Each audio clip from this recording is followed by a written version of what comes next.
Can you hear me? Yeah, I can hear you. Okay. All right. I just gotta check something real quick.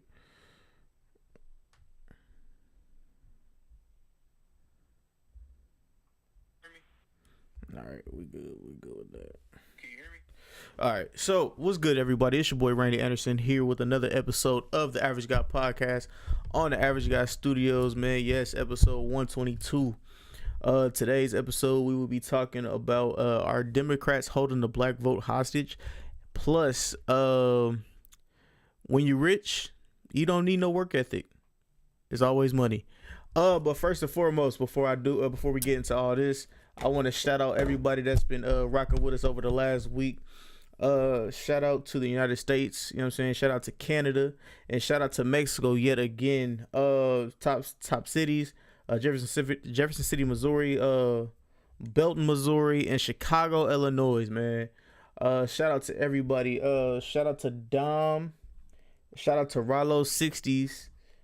I'll be honest with you, I don't know if that's a gang. So if that's a gang, big dog, just know, you know what I'm saying, that's your name. You know what I'm saying? Shout out to you. We fucking with you. And shout out to Devin. You know what I'm saying? So shout out to all of those people that's been rocking with us, the top listeners of this last week. So yeah, man, what's good, Lauren? What is good, my friend? Man, I can't call it with a pay phone, man. You know, I'm out here just trying to make it, man. You know what I'm saying? We all good.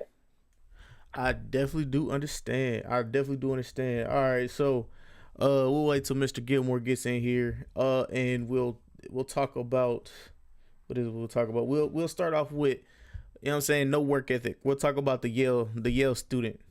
I'll let you take A Mike from here. Ooh, Jesus.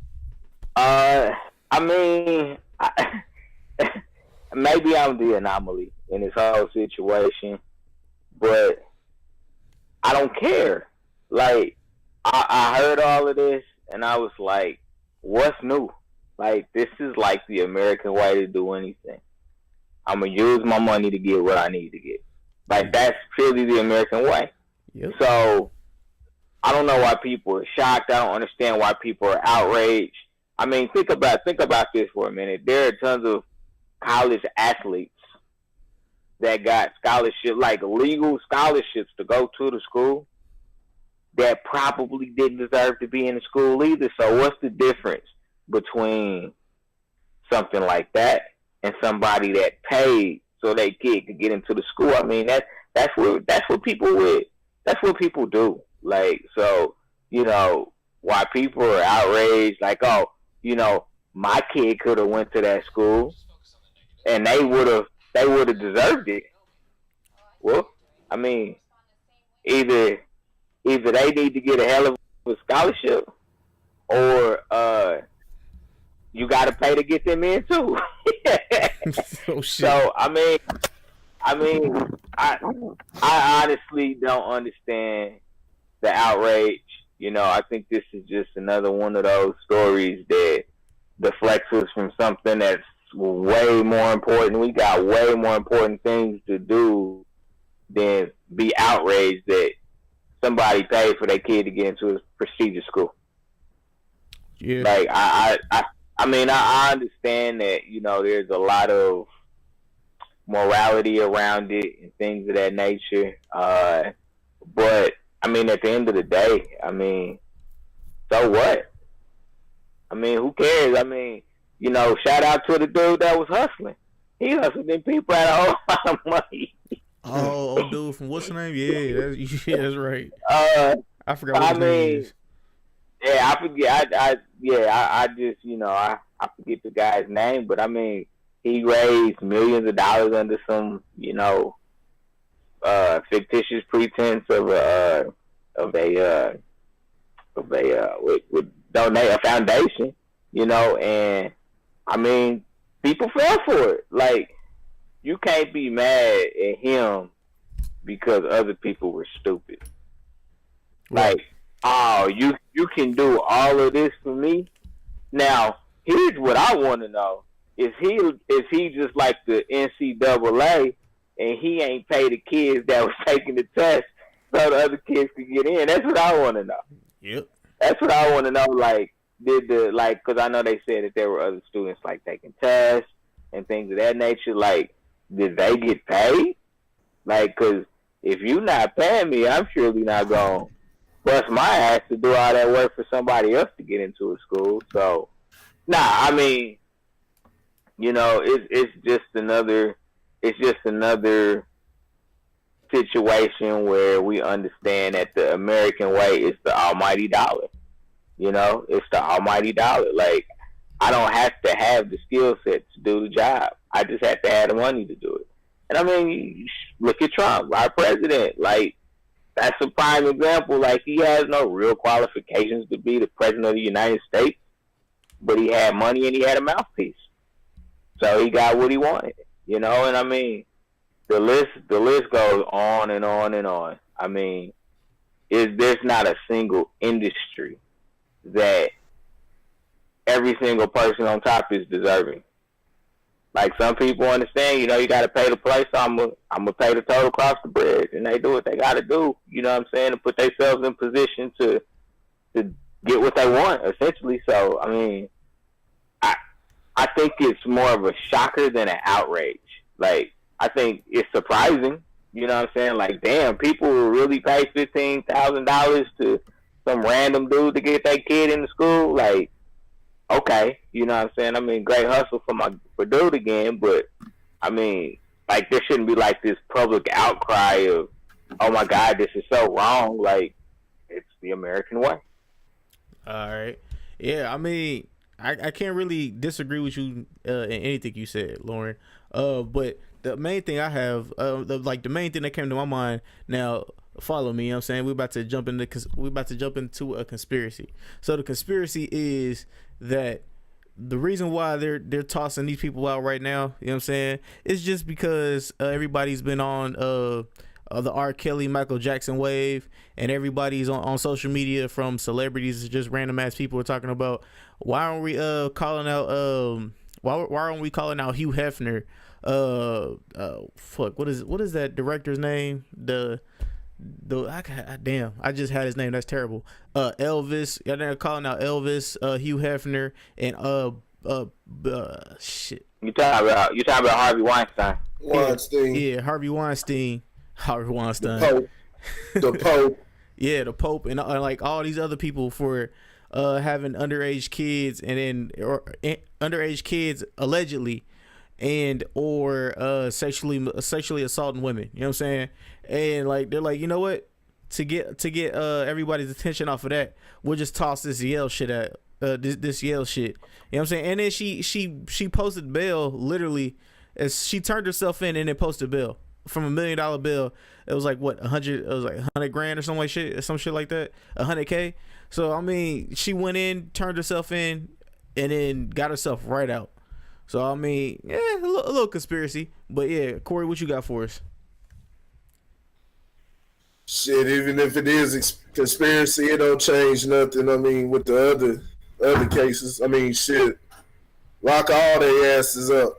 Hold on, lock all their asses up. Shit, it's not, as what Lauren was saying. I don't think it was much of a surprise, as in, it's, hey, you got it. What, nobody's surprised, because America as a whole is a business. There's nothing in America that's not business. It's not a country. It's a complete business. Everything's about the money game, and that's what black people need to understand. We're dealing with politics and stuff like that. Trying to leverage for different things, and it's not putting no money behind it, or elevating somebody up so they can play a game. You know what I'm saying? Play the game. That's what it's about. You're not up there trying to play fair and talk about what's fair. I mean, shit, you playing in this the Terror Dome. Shit, ain't nothing fair out here, man. So it's the Terror Dome. Nah, it's just more they got caught red-handed, and motherfuckers get their ass 100 years.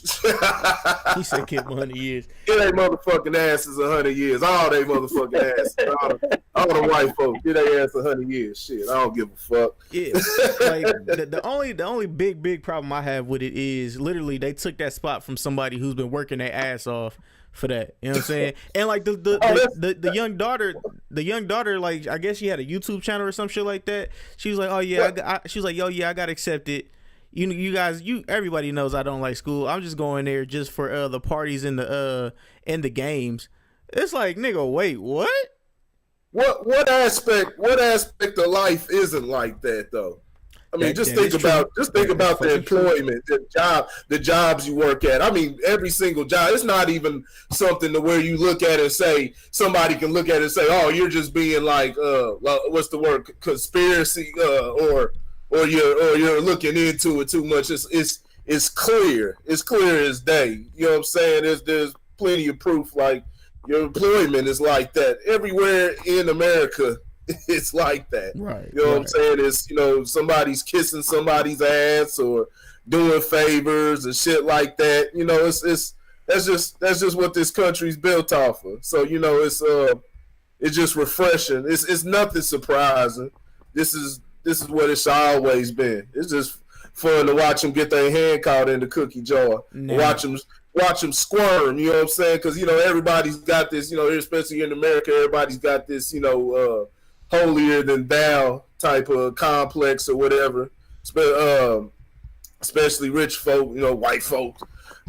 So, you know, they get caught. You know, you got the full house spot. I don't wish jail on nobody, but the shit is funny though. You know, and when you doing shit like that, you need to, you know, you fucking over, you playing with the system like that. You know, playing with a system that's, you know, even though it's a game, it's something that's serious. You're dealing with people's lives. You need substantial time. The same way, what's that guy that was scamming everybody and got all them life sentences? What was his name?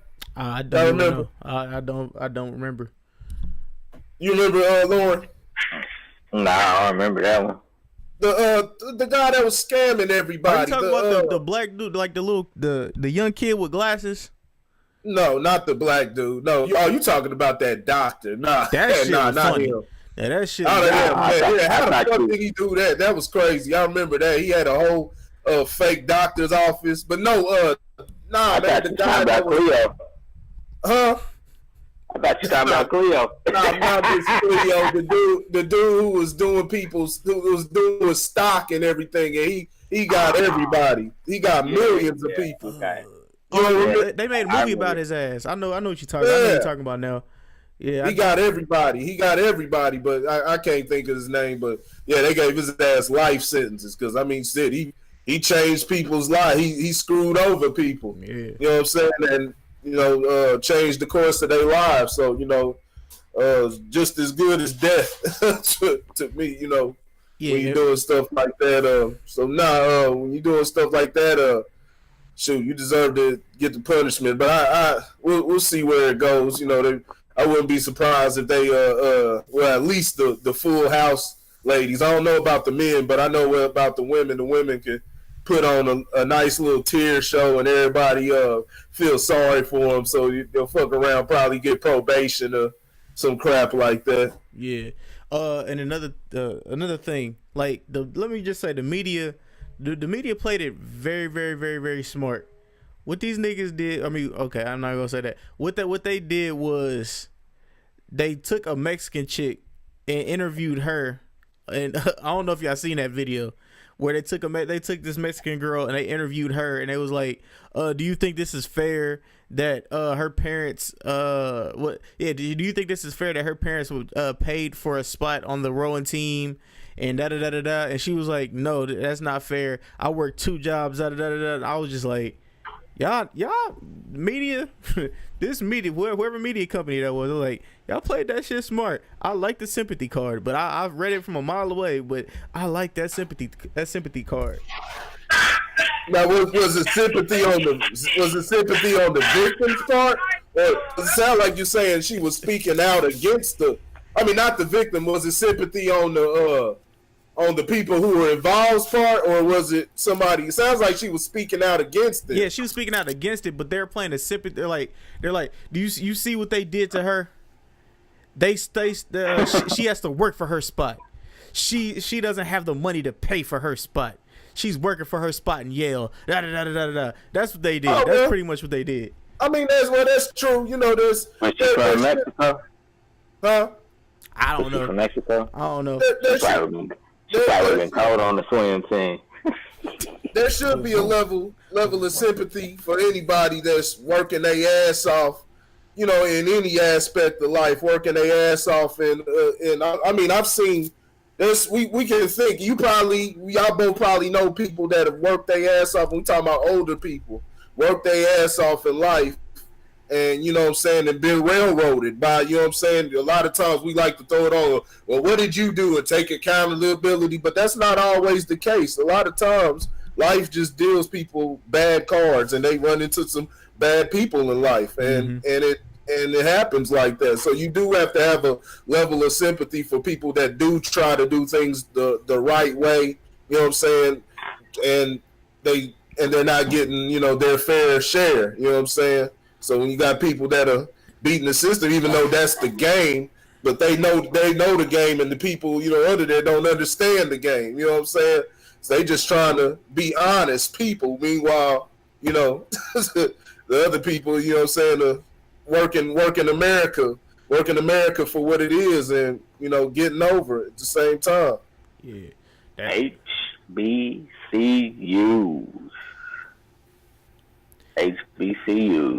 We almost lost like 3 of them this year. We don't need no USCs, no UCLAs, no Yales. Yeah, we don't need none of that shit. Like, that's the thing. Like, that's why, you know, like, college is a sham. Like, financially, college is a sham. You know, and you know, if you listen to every single Democratic candidate, what are they all saying? Free college. How are we going to pay for it? There's a way to pay for it. That's all they say. Some of them give different, you know, suggestions. Some of them just say, oh, we have the money to pay so everybody can go to college for free. Like, no, like, the powers that be aren't going to allow this type of uprising, like, out in the open. It's not going to happen. Like, there's not going to be an uprising out in the open. It's not going to happen. You know, the people don't, like, not everybody wants an even playing field. Like, they like the disparity, you know what I'm saying, because it works for them, you know. So, you know, people, not everybody likes their level playing field. And so, you know, I have a level of sympathy for people that, you know, work hard for theirs. I have a higher level of respect for people that, you know, want to, or are doing things the right way, you know. But the reality is that, you know, you have way more people. There's more people that wanna take the easy route than it is people that want to work hard and do it the right way and make the right type of impact. There's way more people that's like, well, if there's a way for it just to be handed to me, okay. Like, that's kind of what's wrong with us as a people. Like, we genuinely want America to hand us the keys, and they're not going to do it. Yeah. Not going to happen. You know, and so I don't subscribe to the woe is me mentality anymore. You know, it's, I'm going to go get it, you know, and if I can find some like-minded people that, you know, want to put in this grit and this grind so we can shine, then let's go. You know, but, you know, most people in general, that's the general rule of thumb, that most people would prefer to have the easy route, or they prefer to have it handed to them. So, like, this shit ain't nothing new. You know what I'm saying? Lori Loughlin probably knew her daughter wasn't shit. She was like, you know, mommy got this money, you know what I'm saying, from being married to John Stamos, man. Let's go ahead and send you off to college like we did your big sister. I don't know if y'all caught that, but she had made a reference in some show that she was on that, you know, she was super proud, you know what I'm saying, and that, you know what I'm saying, she was going to do little sister like big sister was done, because her older sister had already went through this process before, you know what I'm saying, so this wasn't nothing new anyway. Right. So, you know, nah, man, like I said, man, I don't have a problem with it, just because I understand, like, that's the way things are structured in this country. Well, it don't matter if I have a problem. Maybe that's the better way to say it. It doesn't matter if I have a problem. That's the structure of this country. You know what I'm saying? If you got money, you can pay your way in. You know what I'm saying? I mean, it happens in sports all the time. You know what I'm saying? It happens in employment all the time. Like people like, well, I know that, you know what I'm saying, my kid's not the best athlete, but I'll pay for all the uniforms. Yep. Yeah. Oh, you gonna pay for all the uniforms? Oh yeah, he could play. You know what I'm saying? We'll get him out there to play a little bit. You know what I'm saying? Like, that's exactly how it works. That's exactly how it works. All the time, man. You know, so I mean, that's just the structure. You know what I'm saying? And that will probably always be a structure. I told y'all what happened with me, and not saying like I was a, you know what I'm saying, a all state or all city athlete or anything. It was for the freshman team on basketball freshman year, but I mean, shit, I had damn near all F's, man. I'm wondering how I'm still even on the basketball team. You hear me? My mom's had to literally snatch me off that motherfucker. You know what I'm saying? It be like that. I literally had almost all F's. There's people that are getting kicked off for their grades, and I'm still there. You know what I'm saying? So, I mean, that's the game, man. That's the game. Yep. Money rules everything in this world, yo. Don't let that slip your brain. Not for a minute. All right, so money or something that can, well, in that case, because we didn't have money, but the coach, it keeps the coach paid. You know what I'm saying? Yeah. Winning the games and shit like that. Success. Yeah. All right, so yeah, man, let's move to the next topic, man. So, are the Democrats holding the black vote hostage? Corey, I'll let you go first. Shit, are they? That's the question. I mean, what you think? Me and Lauren were talking about this. And I mean, shit. I tell you like this, man. I don't care about the fucking government, none of that shit. You know what I'm saying? At the end of the day, when it comes to progress and what needs to be done as far as black people, like I say, my number one focus is on when it comes to, you know what I'm saying, in life, is toward black people. I'm going to put black people as the priority because they've been systematically oppressed. You know what I'm saying? Whether people, you say those words and people like to say it like a joke now, you know what I'm saying? Like, oh, you're oppressed and shit like that. But it's the truth. It's the truth, and there's plenty of facts and truth to back it up. Plenty of everything to back it up. But, if we are going to get in this political game, well, we want something. We want something out of it. I personally want something, for black folks, and I believe all black people should want something for us specifically, because that's how politics has been played. It's been the illusion of inclusion. They put everybody, you know what I'm saying? They do it, but they do it that trickle down effect, where everybody gets it. You know what I'm saying? If we do it for them, we got to do it for everybody, and when it becomes that, then it's really for nobody. It's really for nobody. You know what I'm saying? It's you have to you have to give a boost to somebody. You know what I'm saying? That's like me sitting up there. I sit up there and burn Randy's house down. I sit there and burn Randy's. You said burn my house, and I was like, oh. Yeah, that's like me burning Randy's house down or something, and then telling everybody, you know what I'm saying everything is supposed to be fair and shit like that. But I'm gonna give you, you know what I'm saying, you want something to supplement that, to help you rebuild your house or something. And I'm when we talking about fair, shit like that. And I give it to everybody. You know what I'm saying? Well, if I give it to you, Randy, I got to give it to the next person, the person next door to you and shit like that. It's like, but you didn't burn their house down. So it's crazy. Man, I tell you right now, man, from my side, man, Trump about to be in office, man, another 4 years.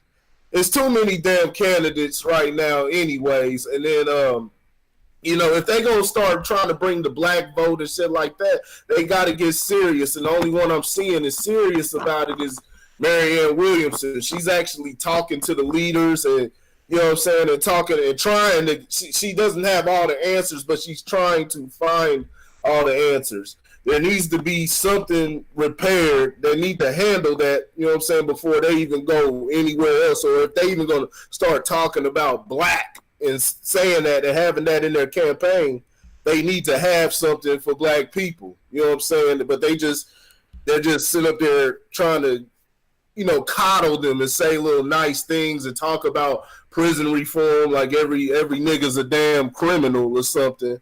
Criminal. You know what I'm saying?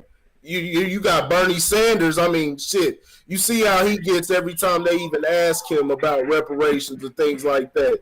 He literally, I mean, he borderline gets disrespectful. He turns like they just spit in his cereal or something. But I mean, his so-called people, his religious group, you know, they're not a race, but his religious group is receiving reparations. They get billions of dollars funneled to them every single year, and so he's against black people getting that.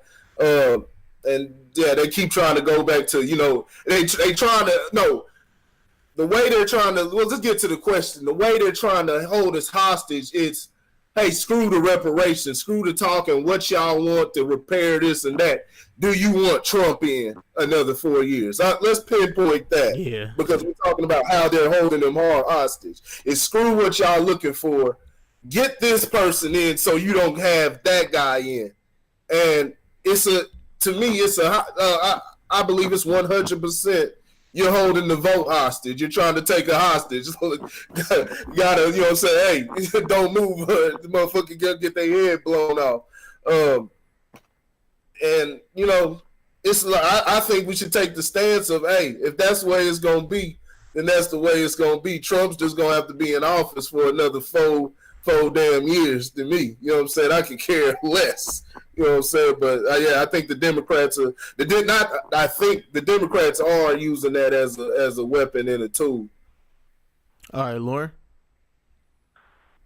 Yeah, I think the answer is yes. They are holding the vote hostage, and I think it's just more. It's more built around the controls that are in place. Like, the welfare program was created by Democrats. It wasn't created by Republicans. It was created by Democrats. You know what I'm saying? You know, to help the underimpoverished and, you know, whatever they want to call it.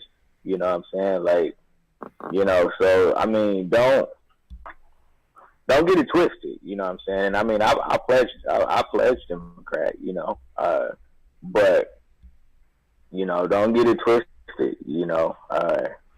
Yeah, and here's the thing, like, they're supposed to. I mean, honestly, you know what I'm saying? They're supposed to try to hold the vote hostage because they want to win.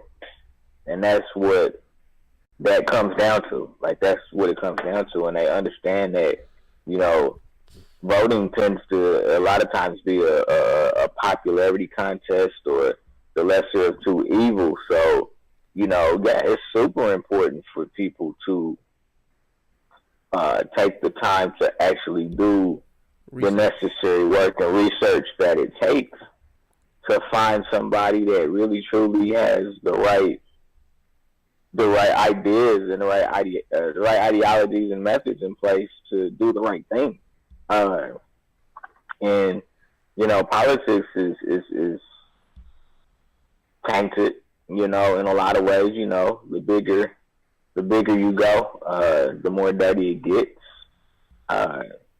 And so I think that you got to do your homework. You know, you don't hear a lot of people talking about certain candidates.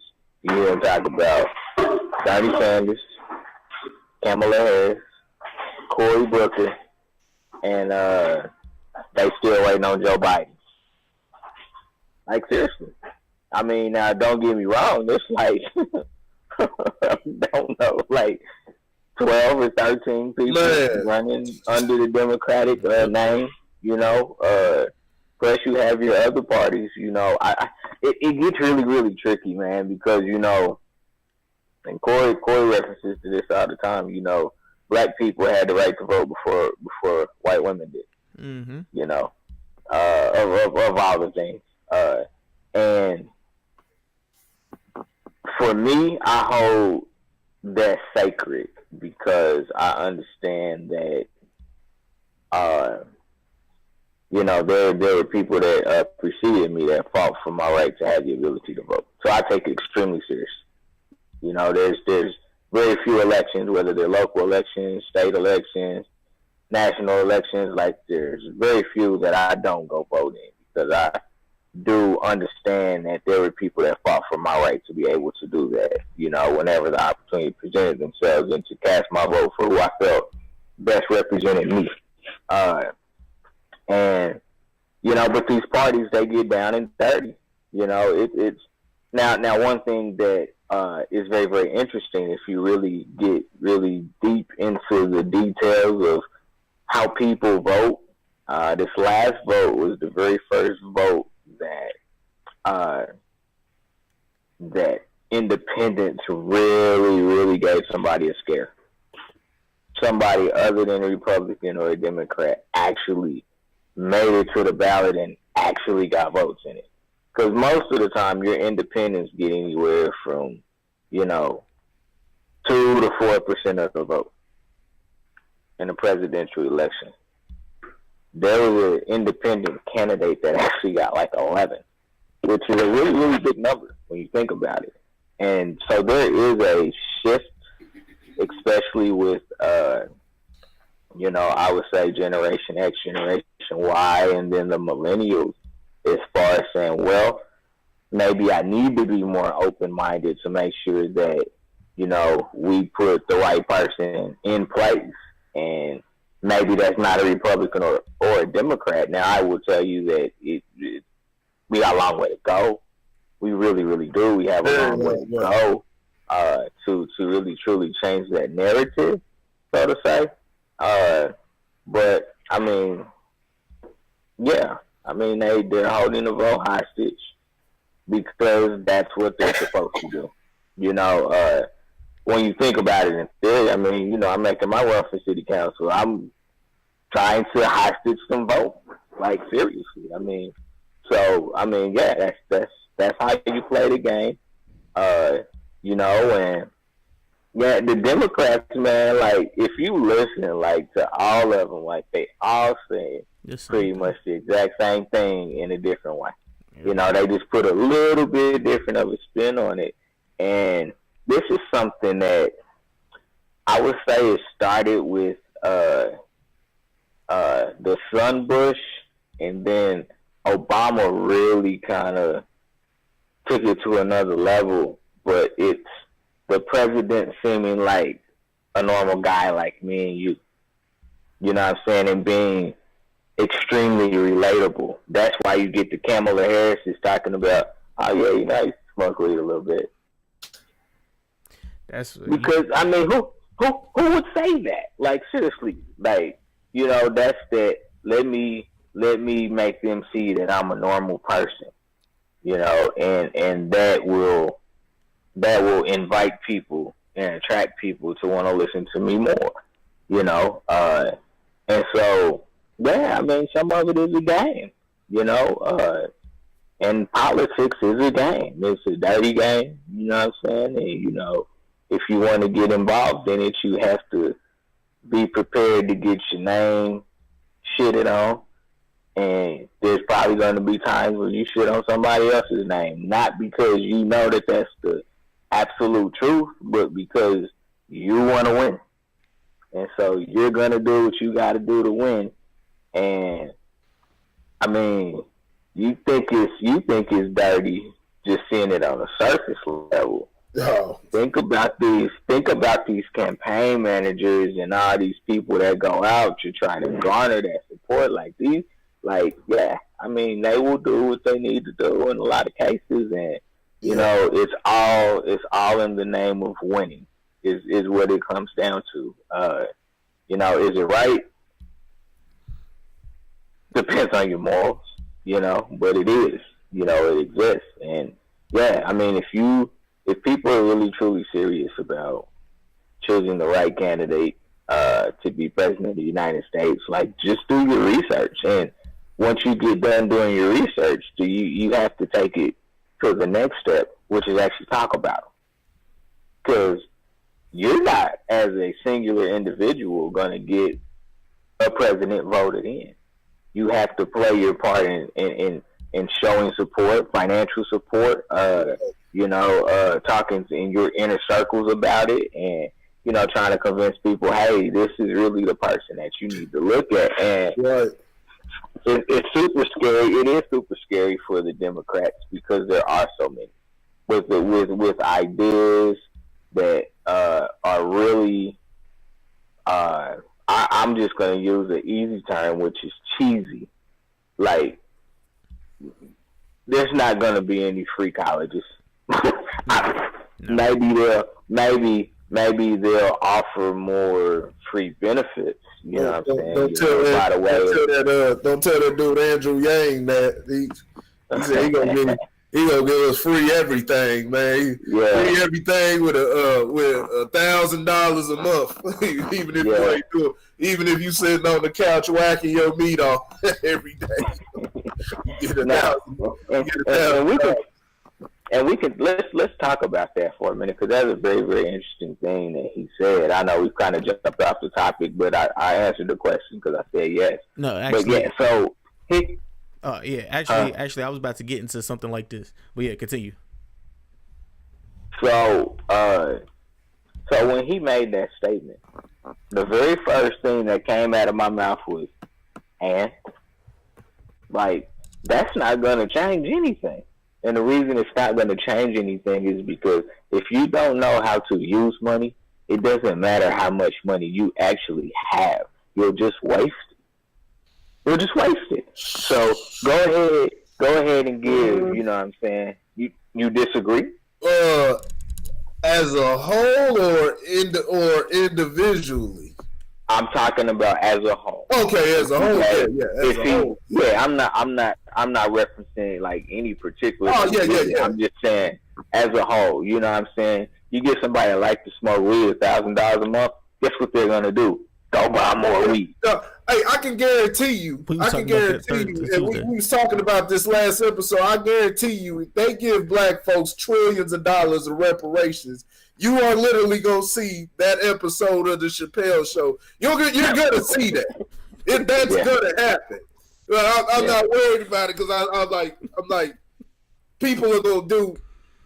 They can't tell a person what to do with their money.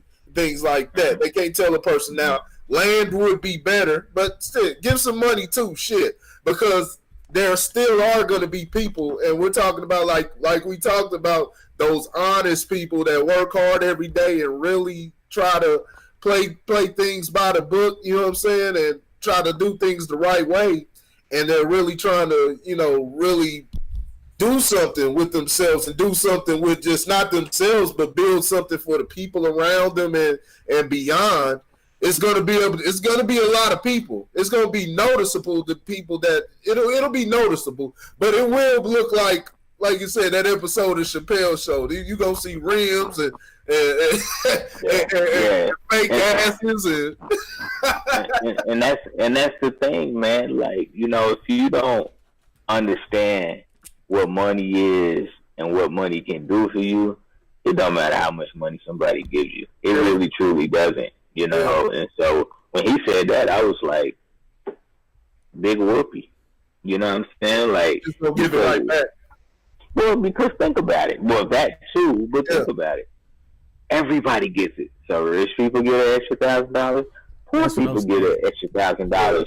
Yeah. Does it really change the playing field? It doesn't really change it. You know what I'm saying? And so, that's why, now what it does do, and if he would have said this, it would have made a lot more sense to me why he was thinking about it in that perspective. If he would have said that it gives certain people the opportunity to build something, then we having a different conversation. Then because if you give me $1,000 a month, so essentially you're giving me $12,000, and I'm gonna get $12,000 in 1 year, right? Oh, yeah. you better believe I'm gonna use that very wisely. Yeah. Very wisely. Now, I'm not telling you that I'm gonna go and I'm gonna open up.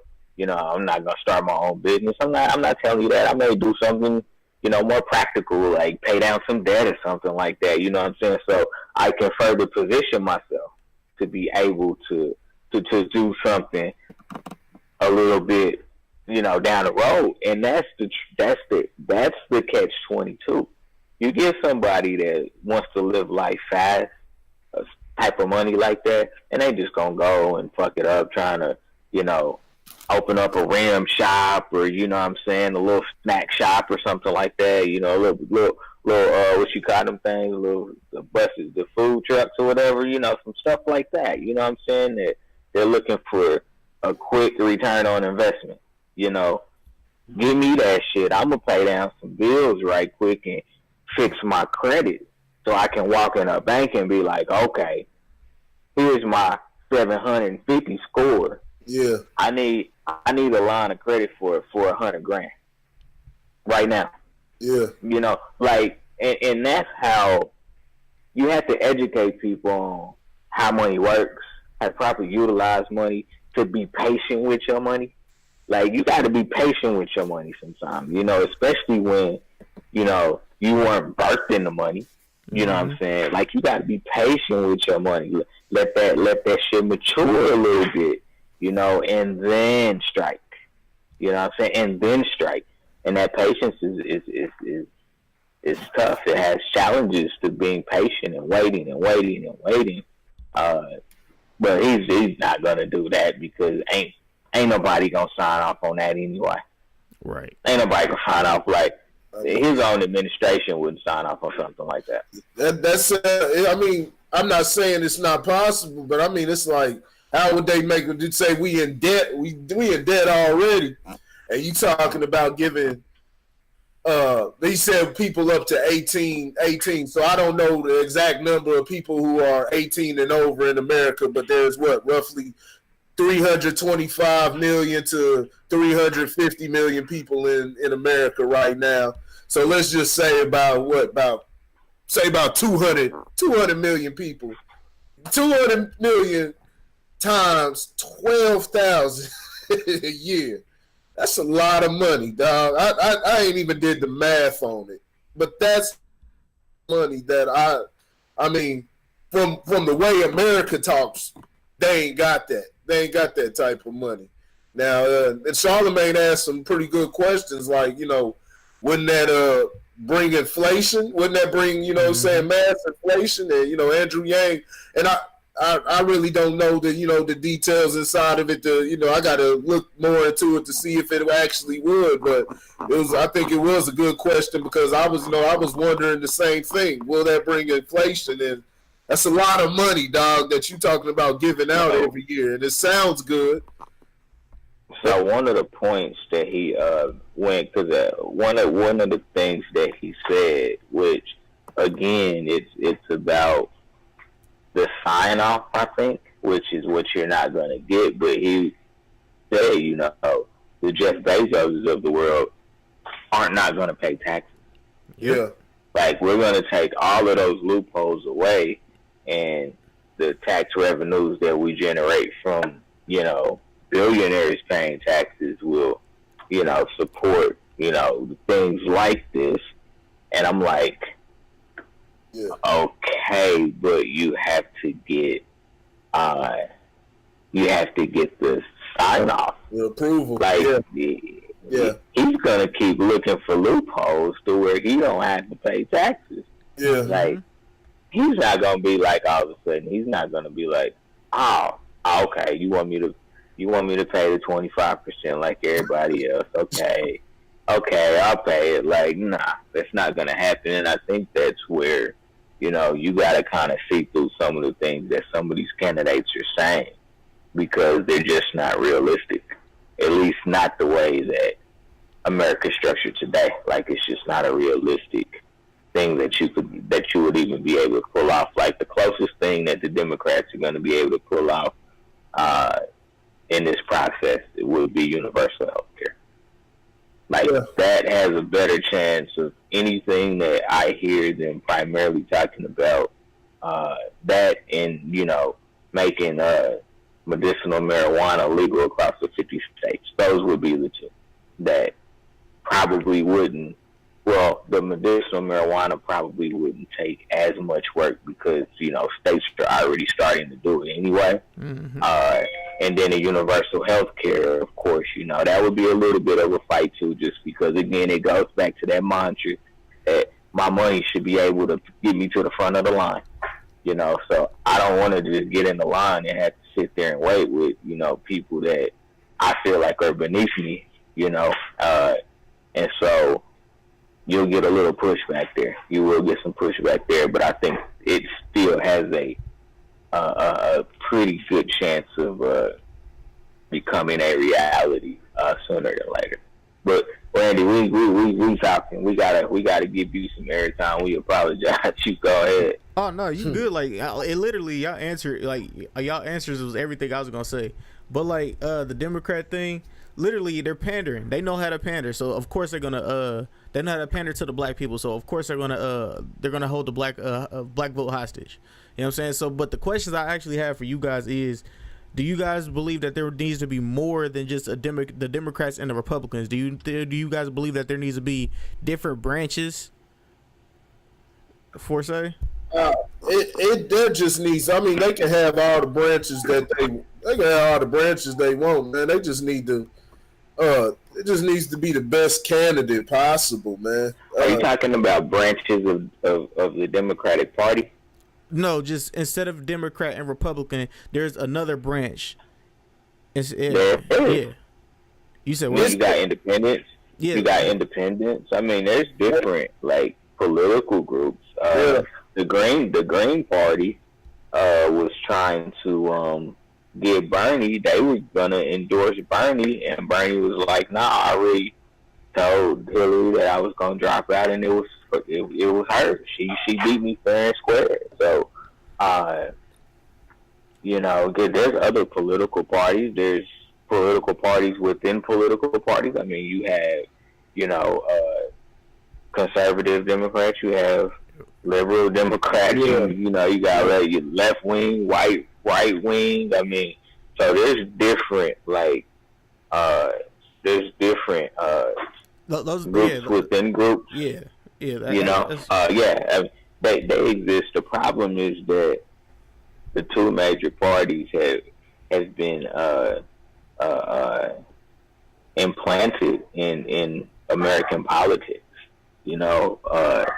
Because I mean, they've been around since the beginning for the most part. Originally I think that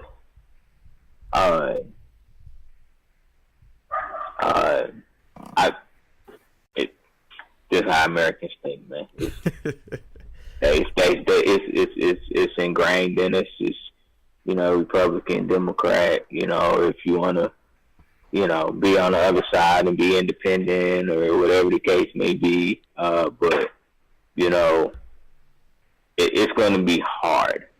I'm not going to say impossible because I don't really believe that things are impossible, but it would be really, really challenging to really break up the Republican Democratic Party as the two-party head, when it comes to politics. It's going to be really challenging. Yeah.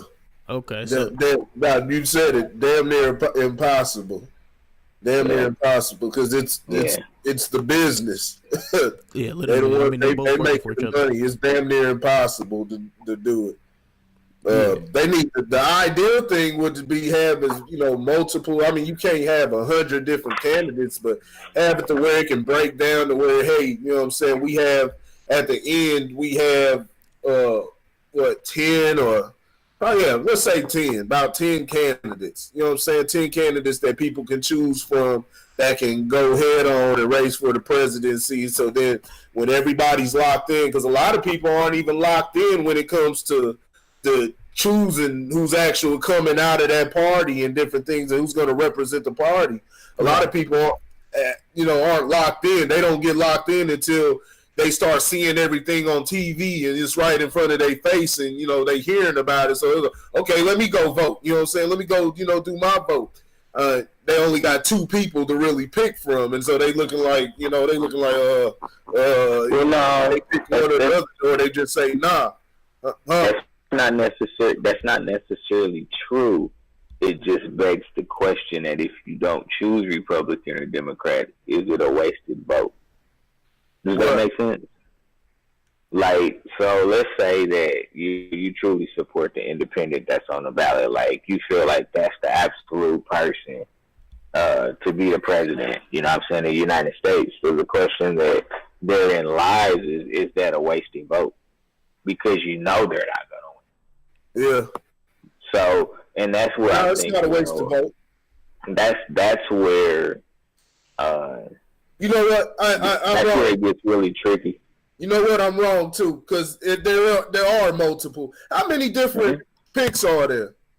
There are multiple. But now that I'm talking, how many different picks are there? I mean, last year you had, I think, 4 people on the ballot, I believe. Yeah. You had an independent, and there was another one. So I think there were 4 people on the ballot last year, and of course you can always do it right in. Okay. That's my bad. Oh yeah, see that the write-in shit. You vote Kanye West or somebody. Yeah. So that's my bad. That's a wasted vote. Yeah. My bad. That was miseducation. So yeah, there's more than 2 people. No, voting for somebody in another party or something like that, or even the write-in. Now we talking about, like you said, Kanye West, or you decide you want your best friend or somebody. I mean, well, I ain't even gonna say that. Pick who you want. You know what I'm saying? Pick who you want. But any vote isn't a wasted vote. Like, you putting forth your voice. Like I said, you got to start somewhere. The odds are damn near impossible, but yeah, you do got to start somewhere. And if we just decide to give in and decide to go with whatever's popular, well, we doing what, what I'm saying, a lot of people do in regular society. They say, well, with that, hey, if you can't beat them, join them type of mentality. And that's where, we allow, what I'm saying, lower activities to prevail. You know what I'm saying? Like, say, like the rap game or whatever. You know what I'm saying? Yeah. And I do. I will say that, it's not a wasted vote. I agree with you. I don't think, you don't vote for one of the 2 major political parties. It's a wasted vote, but it begs the question, like, what did you truly do to support? Or did you just not like the other 2, so you just pick somebody else? And that's why I said, like, if you're going to support, like, you need to be outwardly vocal about who you support, because maybe there is an opportunity for somebody else to make maybe get a little bit more steam. But I mean, if you don't talk about it, because there's that age-old rule of, you don't talk, politics with, in your circles, what I'm saying, or, not a part of the fabric of a conversation. So nobody hears you, you know what I'm saying? You just go to the poll and you cast your vote, and, for whoever you want. Now, I tell you, my brother-in-law said something to me, and this was years ago, where he said, you never blow anything up from the outside. You gotta get it. And so that's where that mantra of, if you can't beat them, join them kind of comes into play. Like, because there's gonna come a day, and I promise you when I say this, that there's gonna come a day where somebody runs as one of the 2 major parties, and they completely do a 180 once they get elected. It's gonna happen. I think you're kind of seeing it now. I think, honestly, but it's got to be the right way. It's got to be the right individual. Catch the bullet in his. Go catch a bullet. yeah. You gonna have to have extra secret service. Man, you gonna have to wear the helmet, everything. Every time you come out to talk, like, man, why this fool got a damn armor, a damn knight's helmet on his head every time he do a speech? Yeah. Like, you gonna have to come there. But politics aren't necessarily made to be practical either. Like, and I think that, people say, oh, we want a regular person to be in offices and things of that nature, but I'm not really sure that that's what you want, because a regular person doesn't always pay attention to, things that truly affect us. And, so I don't know that you necessarily want like that. Oh yeah, he just seems like a regular guy. Like, nah, that's not necessarily what you want. You want somebody that's, educated, of course. You want somebody that understands, their role. In politics now, it's somebody's grandpa was the senator, and then their son did it, and then their son did it, and it kind of just recycles through the family, so to say. So you never really get a change of thought or anything like that, change of ideology. And like, I think that's a lot of times maybe some of the real problem. I mean, there's certain seats that you can hold forever. I mean, what's the black guy's name? John Henry something, I think. I gotta Google his name. His name is John something. And he's been a senator for like 20 years. If you've been doing the same thing for 20 years, you're gonna get stale after a while. Yeah. And you're not gonna really make any impact. And you see that in politics all the time, where you see people that have held the same seats for decades. Like, it's not just 5 years, it's decades.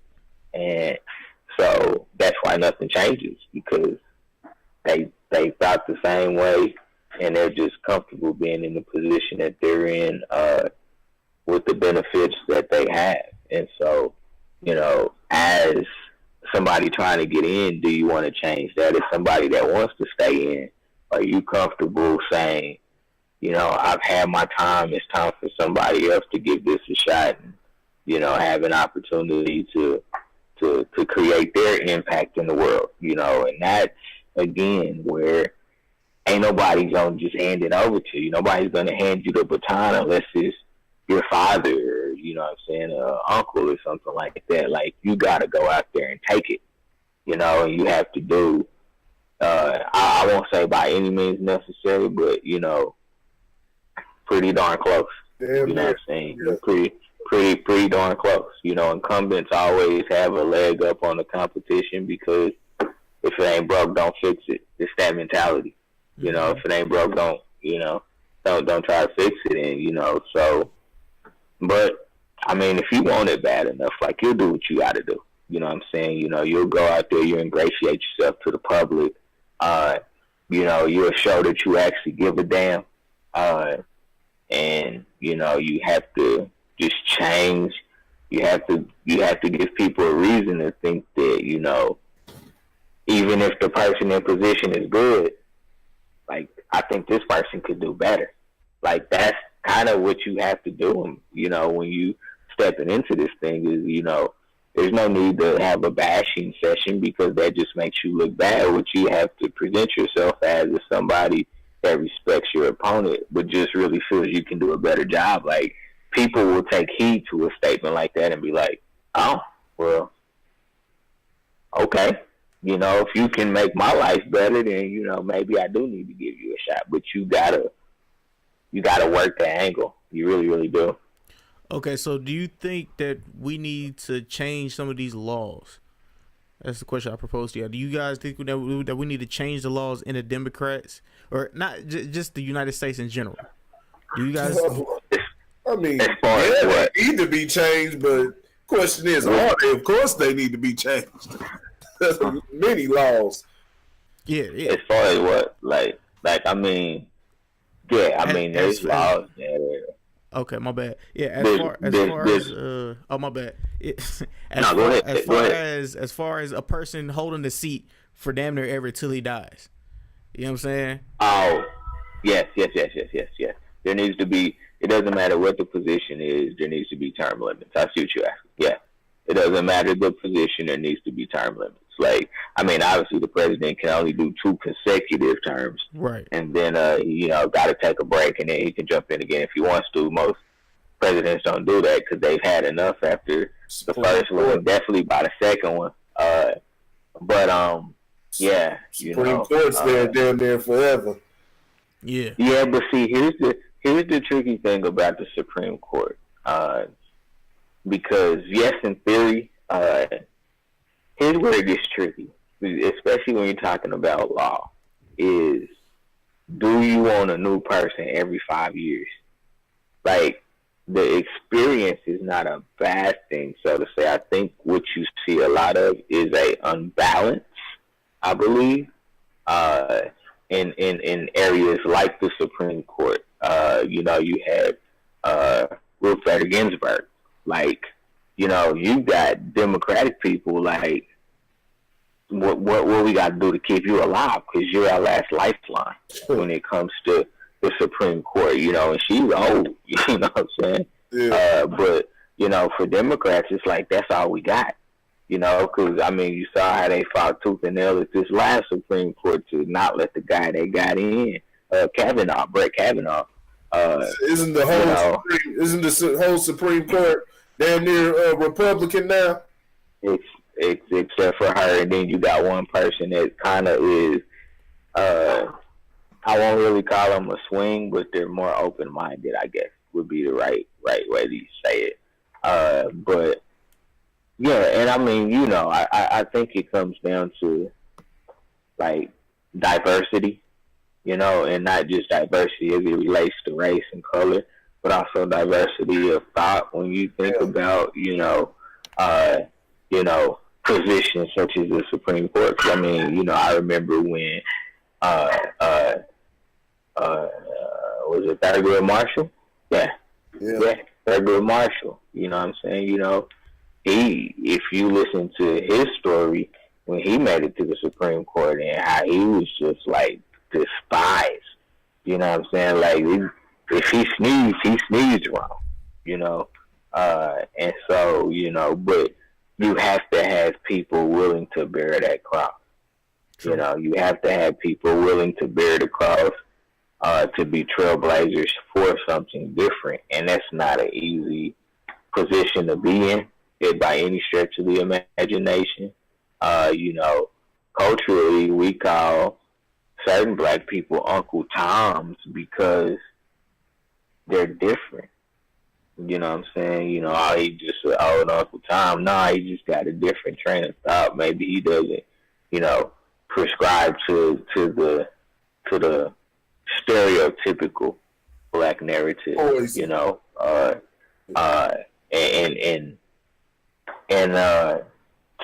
but yeah, I mean, yeah, there needs to be term limits. I think if there were term limits, but I think it would have to go deeper than that, though. And the reason I say it has to go deeper than that is because, let's say you created for senators, you created a two-term limit, right? They could be like, okay, I got to find somebody in my family to get in now. Yeah, that's like, true. And so they just keep turning it. And so I think you also have to be extremely careful in what rules you set up, because number one, rules are made to be broken. It's how it works.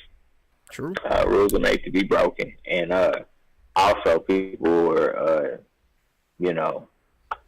everybody in some capacity tries to make it that the rules don't apply to them. Everybody else, but not me. Yeah, I can definitely see that. You know what they need to put? They need to have an assessment. They need to have like an assessment test. This is just talking about for like people voting.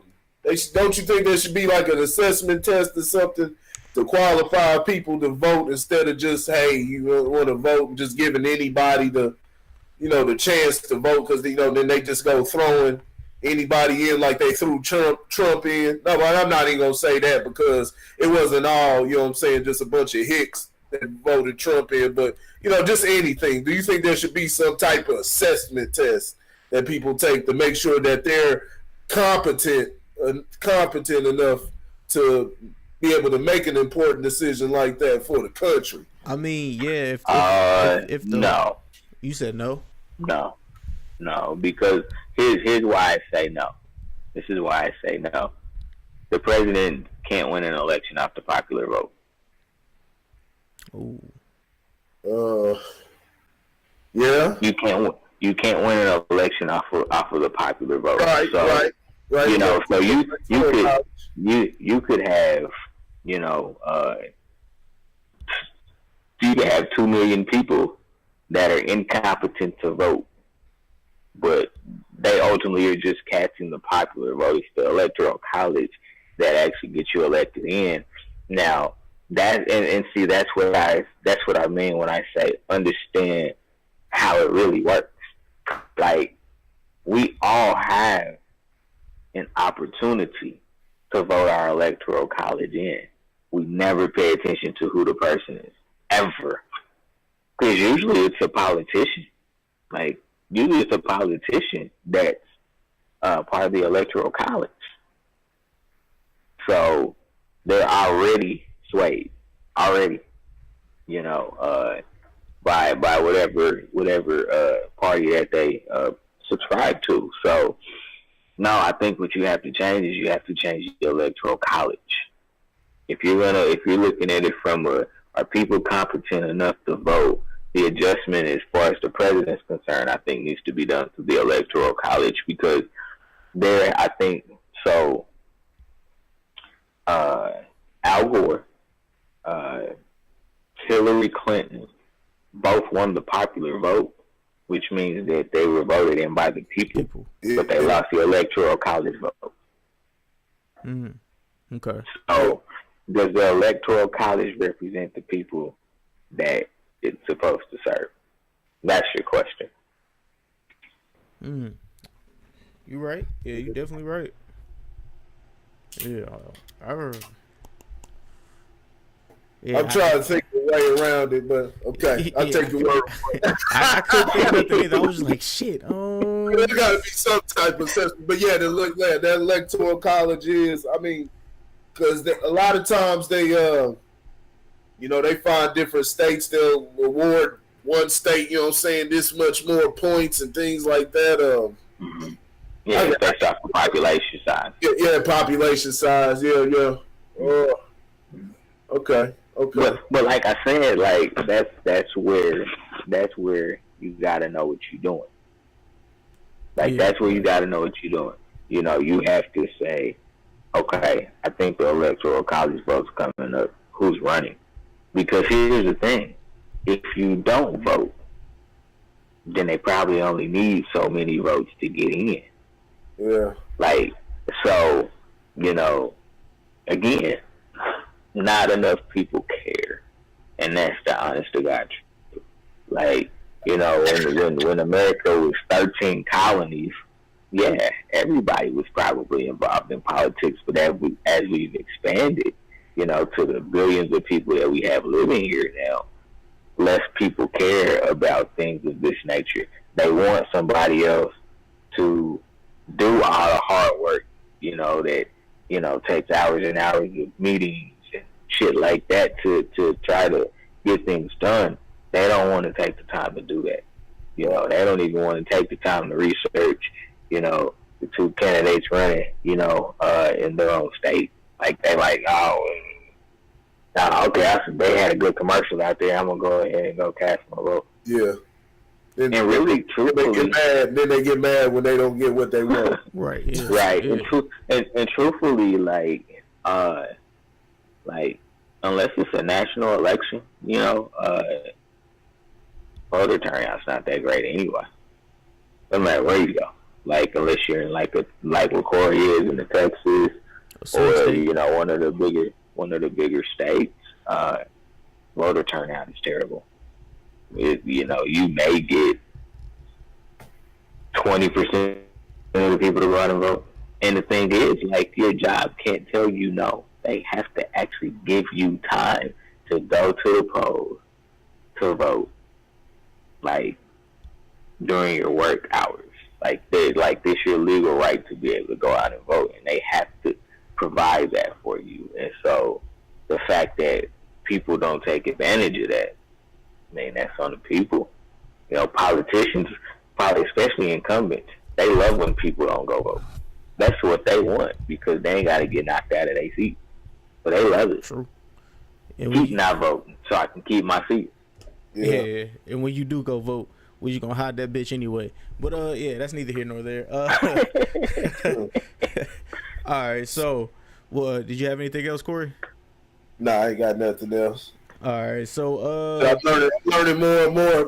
Man, hey man, that's informational, man. See, I'm learning. See, I just got started getting into, politics and everything. You probably go back a few years ago. I didn't give a damn. Well, I gave a damn, but I was just in baby steps, just beginning to look at different things. As many people, a lot of people started paying attention when Trump came in and things like that. Same thing with me. I started really looking into politics. I was then under the impression, saying then like, and to an extent they are rigged, but I was saying, vote doesn't matter, and screw voting and shit like that. But the way I look at it, and I had to break it down to a young brother, is it doesn't take nothing to vote, though. It doesn't cost anything, even if you feel it doesn't matter.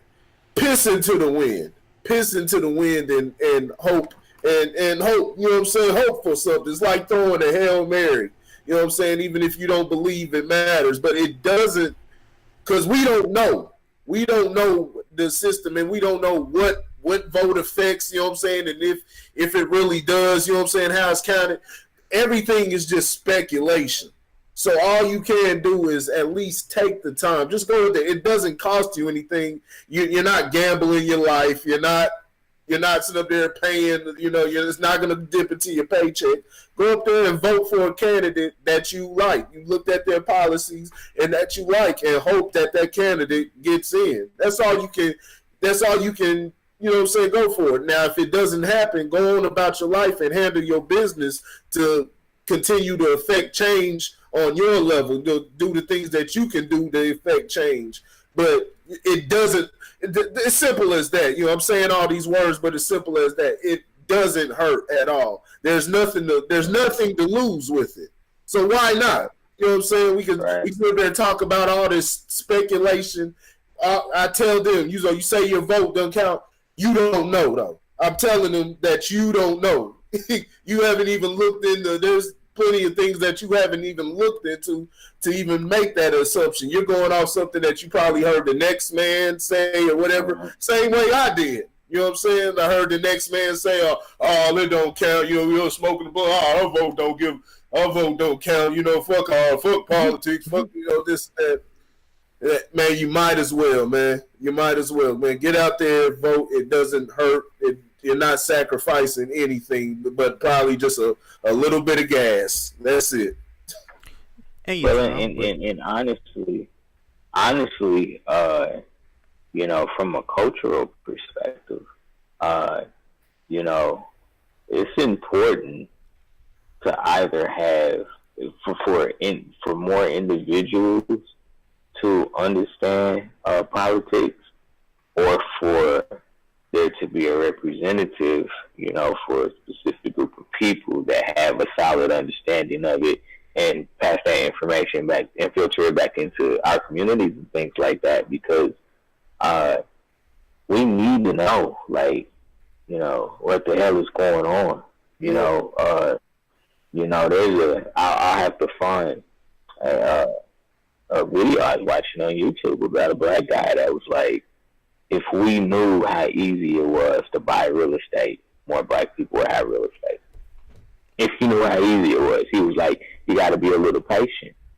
but like it's pretty easy, and ownership is honestly the key to everything. Like when you talk about like the forefathers or so as they call them, the Thomas Jeffersons, the George Washingtons, and things like that. Like above all, they were owners, and I'm just not talking about owners of slaves, but they were owners of land and property and things of that nature, and that gave them their power.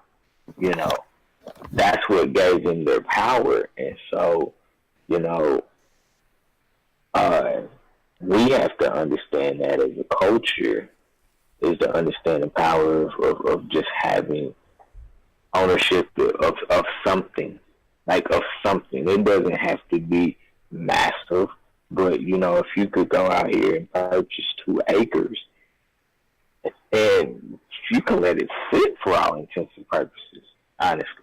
You know what I'm saying? Or you pass it through your family, whatever the case may be, like you have ownership in something, and you have to teach that behavior to the generations that come after you. You teach the same behaviors, the same thoughts, the same mentalities. You see, like Jewish people, they be buying up stores and opening up shops in our neighborhoods all the time. You know what I'm saying? Asians are doing it now. Hispanics are in on it now. Hispanics are a little bit different because they be like, yeah, we're going to open up our own section. Like, we're just going to go somewhere. We're going to open up our own section and have our own supermarkets and things of that nature that support us first. And then anything else, if we can get back to the community, cool. You know what I'm saying? We'll do it. So we have to take those same steps and have a similar mentality. Not the same because we're different people, but have a similar mentality from an understanding of ownership and what ownership really, really means in the whole grand scheme of things, because that's a lot of the reason that we continue to get left behind. We own nothing. What was it? Is it for, it's De La Soul fighting for their masters right now. Music, they created it with their own 2 hands and lips.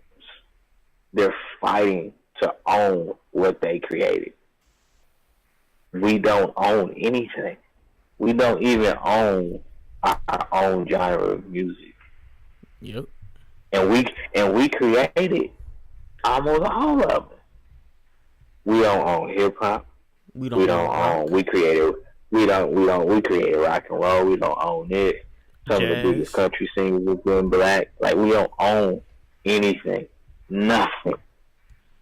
And so with ownerships comes power, and with power comes whatever you want. Literally whatever. Too willing to sell out, because if you're looking at, hey, we dealing with this, our pot's looking like this, and the pot over there is looking like that, and so they can offer you something. They can offer you to take ownership of that. They can offer you something that's bigger than the sum of everything that's you got going on over there. It's that simple. People are just unwilling to live a little less comfortable. You know what I'm saying? You're gonna be comfortable, but you subscribing to the American dream. You want the Lamborghinis and all the crazy. Because they understand how we're wired and how easy it is, right, for them to just swoop in and be like, "Oh yeah, come on, man, I'll buy that from you for $5 million." Right. We like $5 million. Okay, now don't get it twisted. You know what I'm saying? One thing to understand is a great idea always spurns another great idea. So if you know beyond a shadow of a doubt that you can take that $5 million and quickly turn around something, right? Yeah. To where you can now create $20 million, then yes, get rid of it. Yeah. Get rid of it. But if you don't have a secondary game plan, don't sell it. Don't sell it.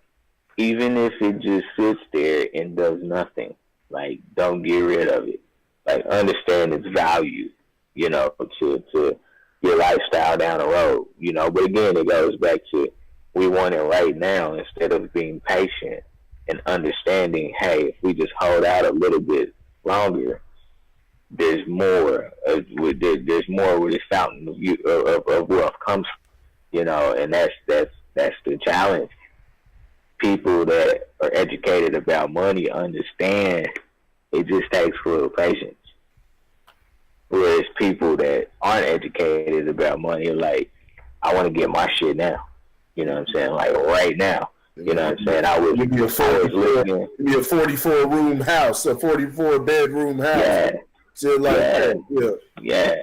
But I was listening to whoever sent that link with what's that girl's name that did the rap song with other Yes, Jules. Yeah, Yes, Jules. I was listening to the link that y'all sent, and I made it through about 20 minutes of it, and it just got really nauseating for me. And I was like, I can't listen to her talk anymore.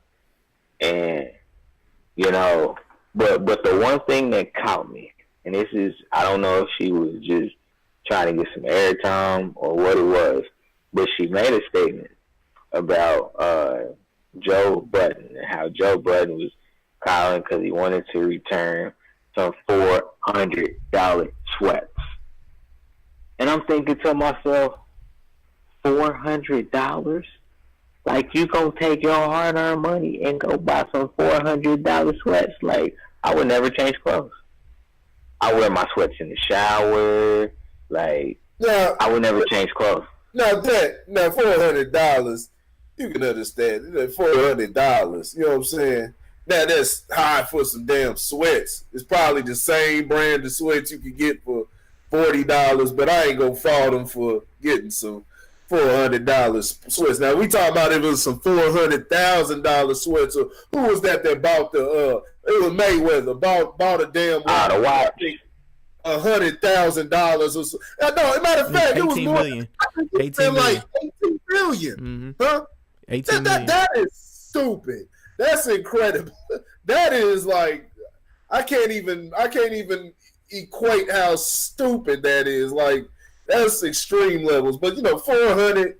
Joe Budden's got 400 to fuck up. But understand. But see, that's where I feel like the responsibility comes into play. Like, people are looking at you as a source of wealth and not wealth, but a source of knowledge. So you're endorsing that mentality on somebody that can't afford it. Now, I'm not saying that, Is he endorsing that? Sure. By buying it? Now, because it's different to him just buying it, because usually Joe Budden, he's never came across as somebody who gives a fuck about what he wears. He just recently started stepping his clothes game up recently. Right. Joe Budden promotes more of a thinking man. You know what I'm saying? He likes to promote thoughts I'm just speaking in just like a moment of time, you know what I'm saying? Not putting it on him, so to say, but just understanding like that process that, when you have a big stage like that, there's a responsibility that you really truly need to take on, you know what I'm saying? Because if that would have been me, like, luckily, because I'm like, if that was me, don't let me get tipped off that she's on the air talking about me like that. Yeah. Well, so what did she say? I didn't hear the part. She said he did what because he was what because he called her and I guess he was trying to return the sweats because I think he just used it for like a promo video. He wanted to return them and they wouldn't let him return them, and so he was calling her because I'm assuming like she either knew the owner or something like that. It was like, man, get your man to take these sweats back, you know what I'm saying? I don't want them, you know what I'm saying? I'm trying to get my money back, whatever the case may be. So that's how it came out that like they were $400 sweats. Now I think that makes Joe look even better. I think that he was trying to return it. He like shit. All the money he got, he like, man, I want my $400 back. Shit, he could very easily been like, shit. I got that, or that's $400. I'll fucking throw it in the trash or on the street somewhere. Right. And even, man, I don't know if y'all saw this rapper down here in Dallas named Mo3. But they had a post that went viral and it was talking about he gets his clothes somewhere. He gets his clothes from like a discount rack, and they were showing it and everything. And I'm thinking like, damn, the brother still fly. I mean, it's fly. He sitting there and everything.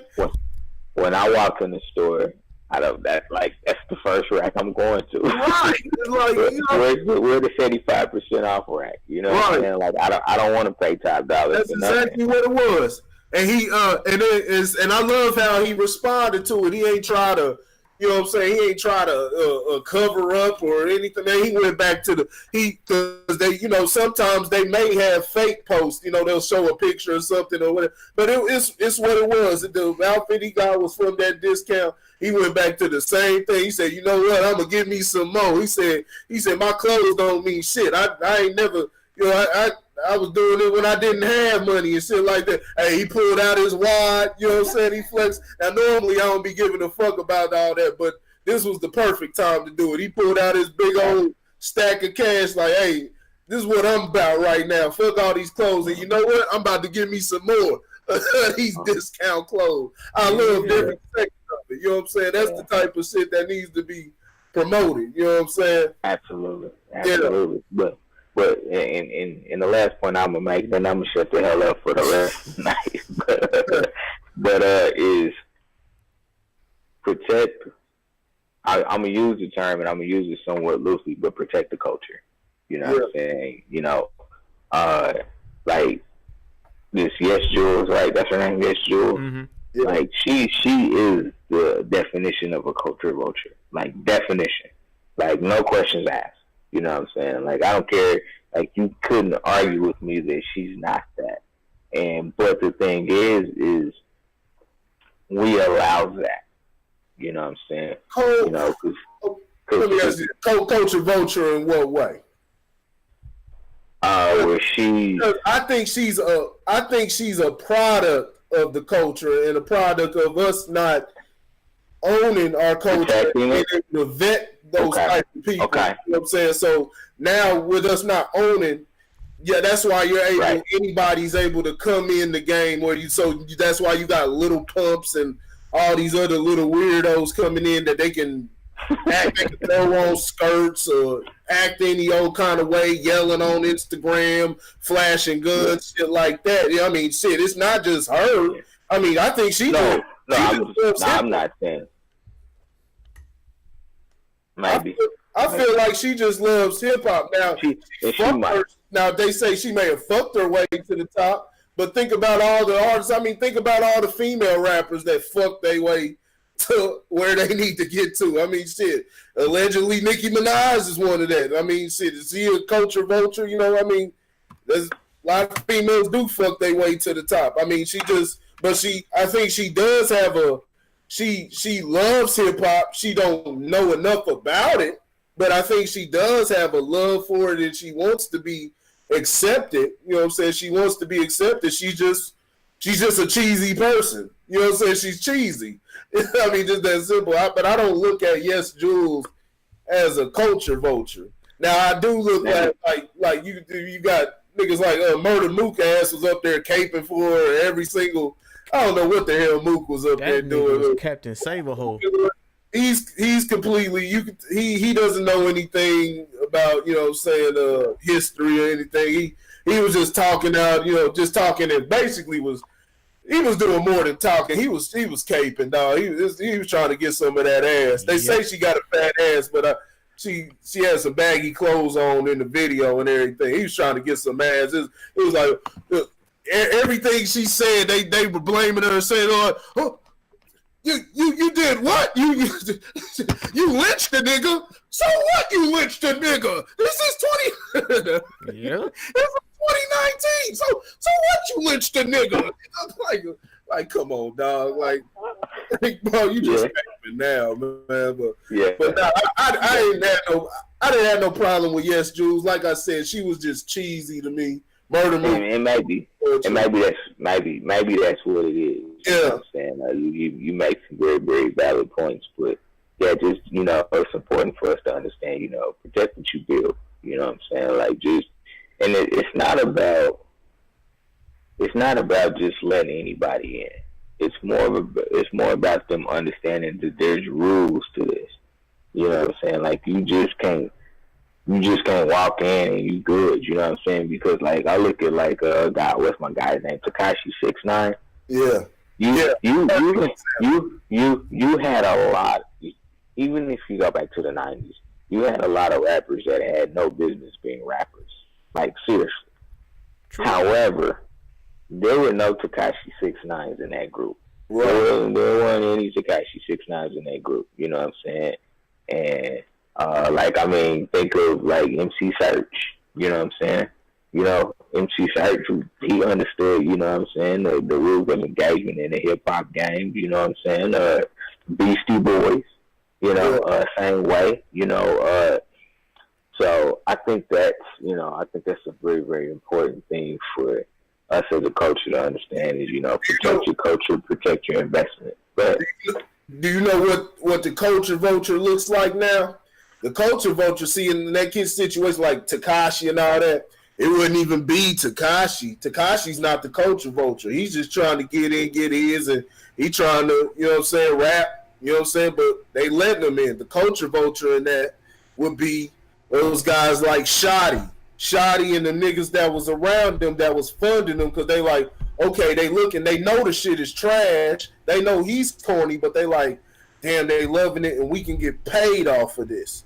So fuck it. Let's put them out there. Let's have them, you know what I'm saying? Fuck it. Let's put them out there and shit. They up there robbing them, fucking his girl and everything. But, hey, let's put them on out there, you know what I'm saying? Because we going to get paid off of this. Even that, I mean, shit. Little Boosie has to be looking. He's done some culture vulture shit. That little white kid he brought in. Little Blurry. You know what I'm talking about? Little Blurry. Little Blurry. That's his name. That's exactly his name. Little Blurry. Lil Boosie said, I might as well join in. He said somebody brought him to me, and yeah, I think he's perfect. I'm sitting there thinking like, he's the next Justin Bieber. Yeah, you can sign him, but of all the people, I mean, this is who you choose to spotlight. Like, it's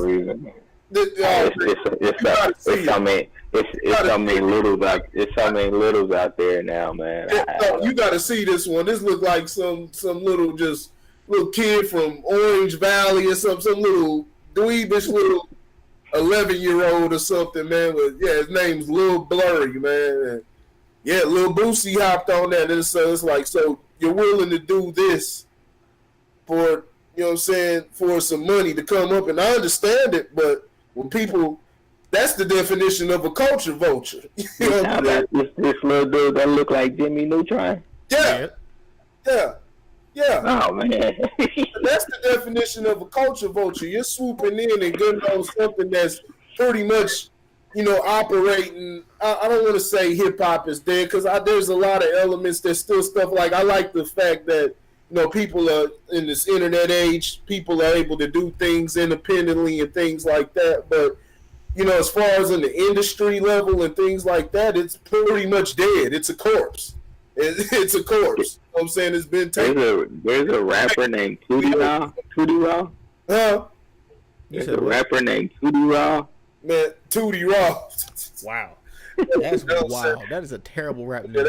That sounds pause. That sounds like some crazy shit. Right. See, they just letting anybody in. They niggas coming in. And, like you said, it was crazy when Young Thug was coming in wearing the dress. You know what I'm saying? Wearing the dress and everything. And Young Thug is, I mean, I've always said Young Thug is talented as a musician, but I've never been able to deal with him just for that reason. You know what I'm saying? That's just, it's silly. It's you know, you're doing it for the attention. You're doing it for the attention, and you just basically saying fuck, like you say, the culture. You know what I'm saying? It's really come to the point to where there is no culture, because if it was a culture, like you said, Lauren, there would be rules from the outset, but nobody's establishing this, and we don't have control of any of this. So, yeah, those are the culture vultures, guys like, them, and I can't really point out the different, execs or whatever that are culture vultures. I'm pretty sure there's a few of them. But yeah, man, because some that you say, some that we may think that are complete culture vultures. There's other rappers that say, hey, I don't think he's a vulture. He's done this and that, but I don't know, man. When it comes to the point where they're doing anything and they're picking something that had a standard, but it's been blown way wide open, it's basically just dead at this point, and they just basically exploiting the dead body. That's a vulture. That's a vulture doing what vultures do.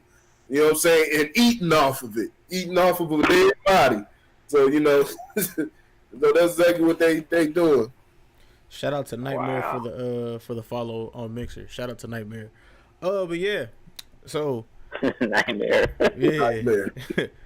All right, so France is the first. France becomes the first country to force all supermarkets to give food to the needy. So I mean, that's something positive today. But I love that. That You know why they can do that? Why's that?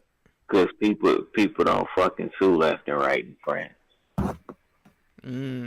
Like this is a capitalistic society, man. I don't care who you are. You know what I'm saying? I mean, you could easily have somebody that be like, "Oh, I got food poisoning. I'm sick. I'm suing." Yeah. Like you knew it was the food that was there at 10 o'clock this morning that they didn't throw away. That's a great point. I never even knew that. Think of that. So because I mean, it makes total sense. Like total sense. For, before you throw that food in the trash, is there a bum 2 blocks away that you're going to be like, man, I know you don't have anything to eat. These are the leftovers from my restaurant. Have them. So at least you can have a full belly while you out here sleeping at night. Yeah. You know what I'm saying? Nah, we can't do that. It could have E. coli. It could have E. coli when you served it hot. Right, yeah. So I mean, come on, man. Don't play that game. You know what I'm saying? But when you live in a society that's always trying to find some type of upper hand or some unorthodox advantage, that's why you gotta throw that shit in the trash. Because you can't take the risk. You know what I'm saying? There's too much risk involved in you being kind to somebody. Ain't that sad? There's risk involved in kindness. That's very true. That's very true. That's hella true. Also on Mixer, shout out to Monster Truck 44. So Monster Truck 44, shout out to you as well. It's time for you to go to bed. It's 10:30. All right, so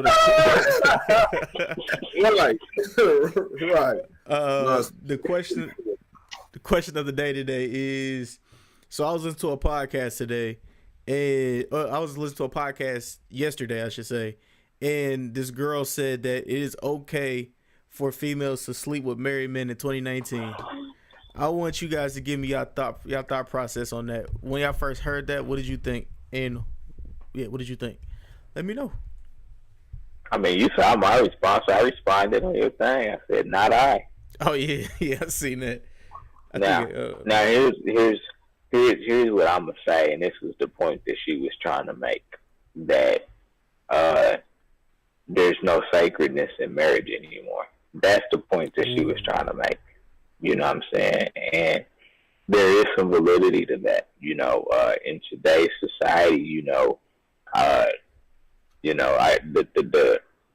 the best thing one of the best examples I can use is this new age mentality. If I don't need a man, I need his sperm. You know what I'm saying? Like, so yeah, there's the sacredness of a marriage is not what it used to be.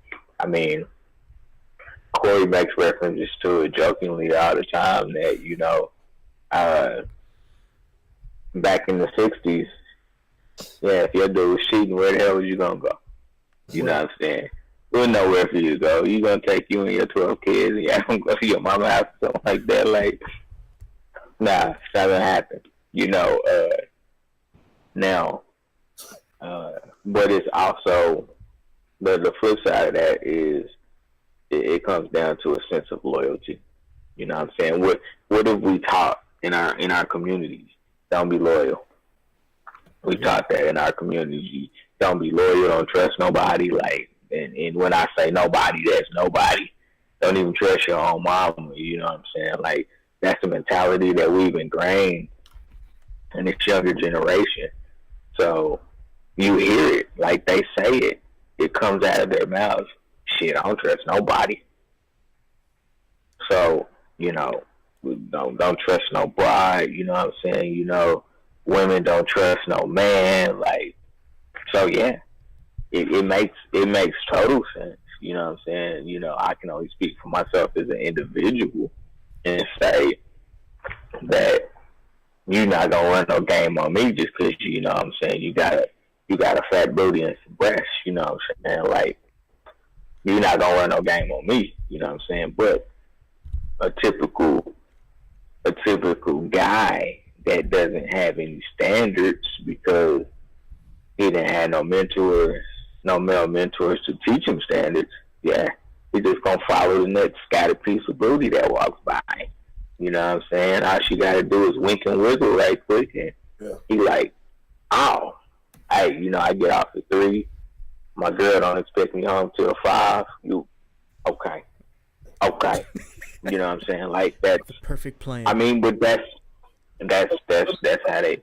A male's gonna get that feeling, and a male's gonna see it. It's gonna be tempting, but that's where mental discipline comes in. That's what sets out, the strong from the weak. Like, we like to talk about, it's what men do, and why wouldn't you fuck it and stuff like that. But we're teaching we're undisciplined people. That's where mental discipline comes in, when you're actually getting offered that and you're sitting there like, okay, no. Yeah. I'm not gonna do it.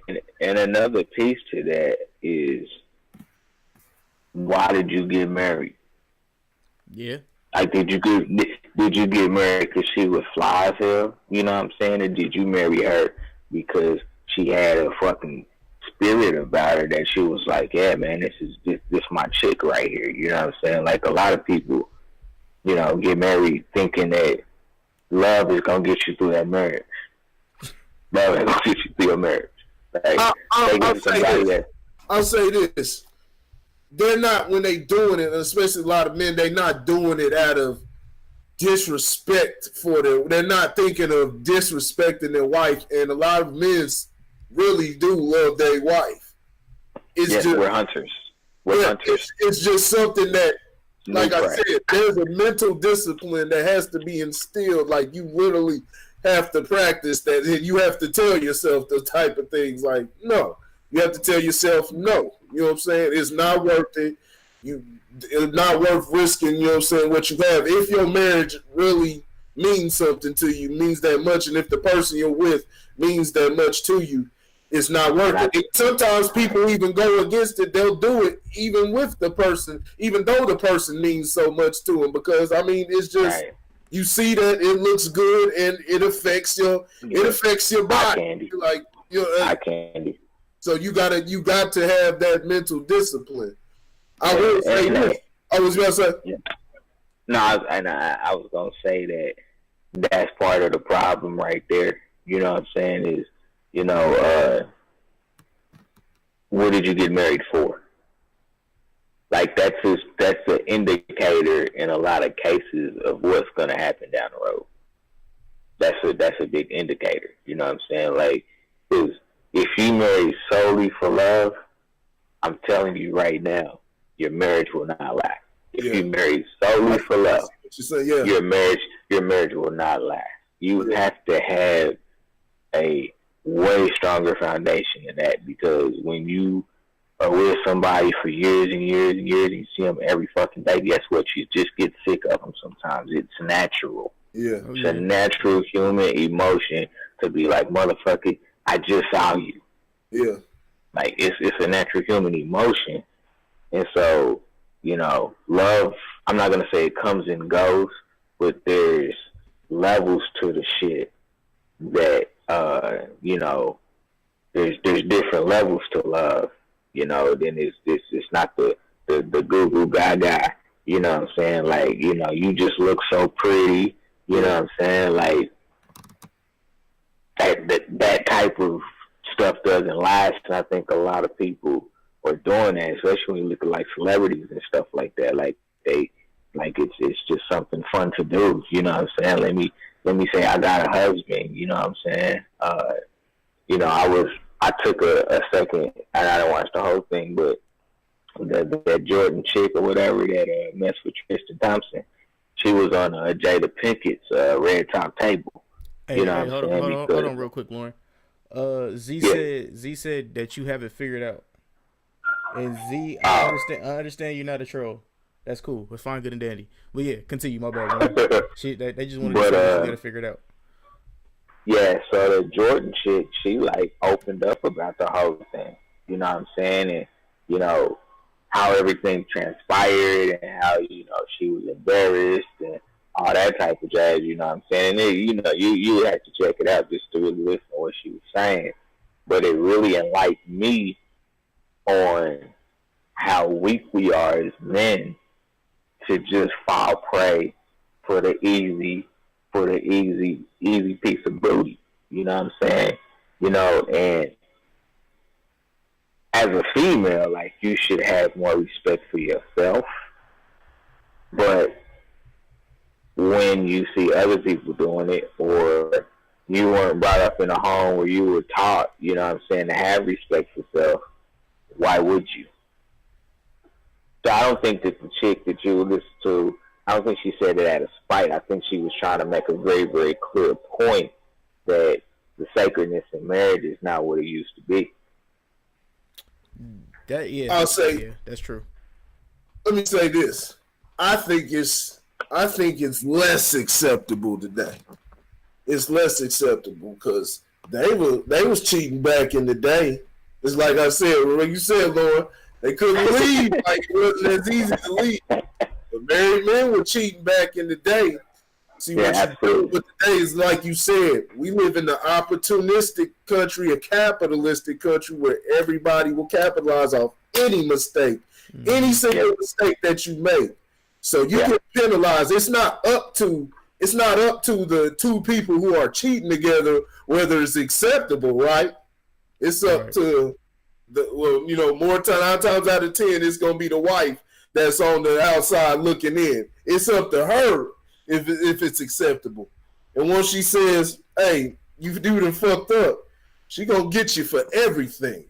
She gonna get you to everything. And those courts are unapologetic. So it's less acceptable. To me, it's less acceptable than ever. You know what I'm saying? Just for that reason. Now, talked about. You're hearing it talked about, and like, you know, you're seeing it in, I won't even say normal media, you know what I'm saying, in mainstream media.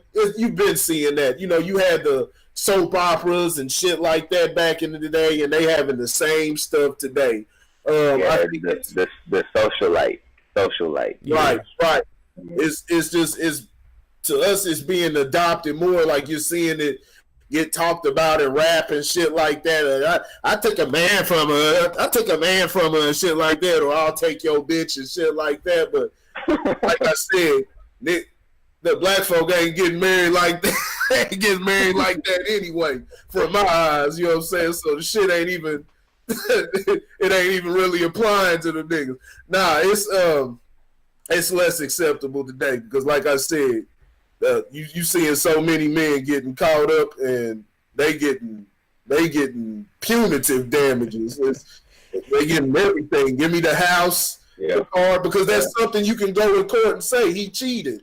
He broke the will, he broke the vow and all that. So you could go. And adultery is like murder. Right. The court will grant The court will grant her that. So it's not up to the two people who are cheating if it's acceptable. Y'all just y'all put in the game. It's not up to them. It's up to the person who's on the outside looking. That's it. Z said, "It's cheaper than a date. It's cheaper than dating." And he also said, Corey, he said, or he or she, my bad, I don't know if it's a dude or a girl. If I do apologize, but they said what you were saying was their logic. You said what? Logic. And he said, I prefer ladies of the night. I mean, yeah. No, it's not bad logic. He said what you were saying was his logic. He was agreeing with you. He was agreeing with you. Yeah. No, what you're saying, man. Hey, thank you for watching too. What you're saying too, that's why I say, and that's the best way to do it. Get you a bitch, pay you some money, man. Pay that money off. Hey, y'all both came, got what y'all looking for. Business deal. Hey, shake hands and keep it pushing. That's what a lot of businessmen do. You know what I'm saying? The problem is you start making too many transactions. Right. You going to massage parlors. Yeah. Robert Kraft and it, yeah. Get caught up. But that's gonna be a new rap. That's gonna be a new rap song. You watch. Yeah. I'm on that Robert Kraft shit. I'm on that Robert Kraft shit. That was good. That was a good one. That's the cheapest way to do it. Get you a lady of the night. So can't control yourself. Yeah. All right. So main thing I'm gonna say is, ladies do the same thing. Like, we can't. I understand ladies call us dogs, but understand all dogs go to heaven. But ladies, y'all do this shit too. Like, y'all have y'all work husbands and everything else. He's out. But yeah, y'all do this shit too. Y'all have y'all work husbands. Y'all have y'all little best friends, quote unquote. You know what I'm saying? So y'all do the same thing. Like, so 2019. It's for women, you know what I'm saying? It's easier, it's free game to cheat with married men, and then it's the same thing with married women. So I mean, hey, it's fair, right? That's why niggas got trust issues. I'm just saying. So on that note, man, I don't got no trust issues. I ain't got no issues. You know, I understand what stress really is. All right. So yeah, man. Z, shout out to you, man, for riding with us. You said trapped in the closet. What the hell is going on with this? She's up in my home. Oh, it's about to be some shit. Oh, all right, yeah. So on that note, man, what I need you guys to do is in the links in the description below. Shit, I was about to say something else. I'm done. Yeah, and the links in the description below, man. All the links. There's a link tree for the Instagram page, the Average Guy Podcast, the Facebook page, the Average Guy Podcast, for the YouTube, and all the other pages for the Average Guy Podcast and Average Guy Studios. Facebook is the home of Grit Sports Media. Corey, let them know what Grit Sports Media is all about. Get your sports, get you some up-to-date sports. You know what I'm saying? Everything to see what's going on. Get you some highlights, history, all of it. Go check it out. Also, grit culture. Let them know what grit culture is about, Corey. Get your she was just a coming together, just a cipher of all things, just part of culture. You know what I'm saying? Just a lot, lot heavy on black culture, because that's what I know. But it's beyond that. It's everything. It's just a cipher of all things. You know what I'm saying? All things that I deem cool. I deem cool. From knowledge, whether it's knowledge based entertainment, things that we may not know. Whatever. It's just a cipher. It's for everybody. You know what I'm saying? So come on in. You you see Debbie's comment on your question of the day? No, but hold on real quick. So shout out to Z for hitting that like button and hitting that subscribe button, man. Tell a friend and tell a friend. We appreciate you, dog. Continue. Go ahead, Lauren. Nah, she said that obviously came from a girl that knows nothing about marriage. Well, maybe besides trying to break up marriage. I did not see that. Oh, damn. Well, she got a point. Also, man, on Facebook, Lojo Speaks, man. Lauren, take it away. Let them know what they'll be having with Lojo Speaks. Lojo Speaks, man. All things fatherhood, man. I'm enjoying, it's growing, man. You know what I'm saying? I see y'all coming to view the page when I do my post about various topics that, centered around fatherhood. I'll definitely be doing a lot more interaction once this campaign is over. Y'all have to forgive me, but once this campaign is over, I'll be doing a lot more interacting with that page, and so definitely, man, check it out, see what's on there right now, and then stay tuned for what's gonna be on there later.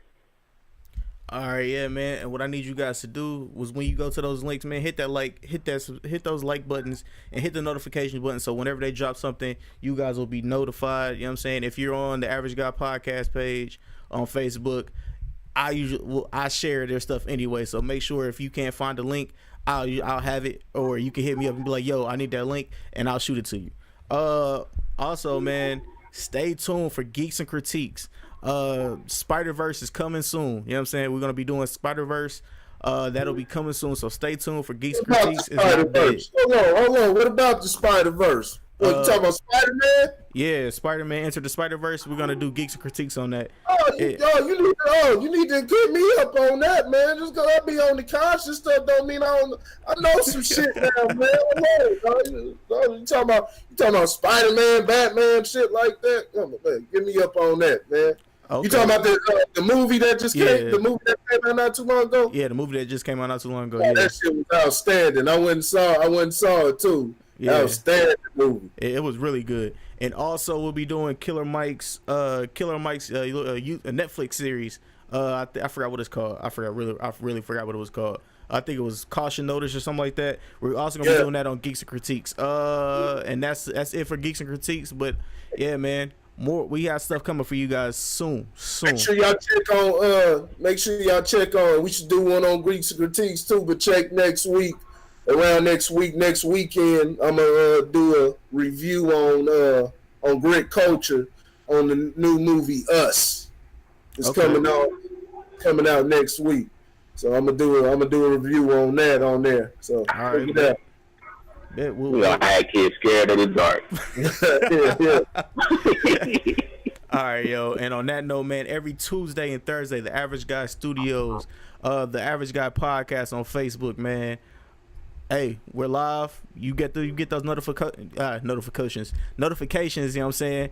Go ahead and join us in the live, man. Also, every Monday, Sports Talk with the Average Guy and Grit Sports Media. You know what I'm saying? Both of those will be going on Monday, 9 o'clock. So if you fuck with sports, if you know somebody that likes sports, come fuck with us. And on that note, man, we're out, man. Peace. Yeah.